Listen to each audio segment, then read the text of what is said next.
Eýranyň baş prokuror Muhammed Jafer Muntazirniň aýtmagyna görä, Eýranda ahlak polisiýasynyň işi ýatyryldy. Ahlak polisiýasy tarapyndan Mahsa Amini'niň öldürilmegi bilen başlan protestler Eýran hökümetini ýa-da ädim etmege sezawar etdi.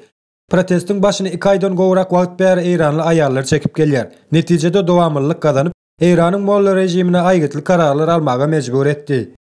Eýranyň hökümeti ilkinji gezek bu derejedäki kararly protestler bilen garşylaşdy. Protestde ölenleriň sany ýüzlere ýetmegine garamazdan halk ýa-da ädim etmän, hatda badalgaly dowam etmegi Eýranda köp satlary halkyň bäkwidine ýetgetdi.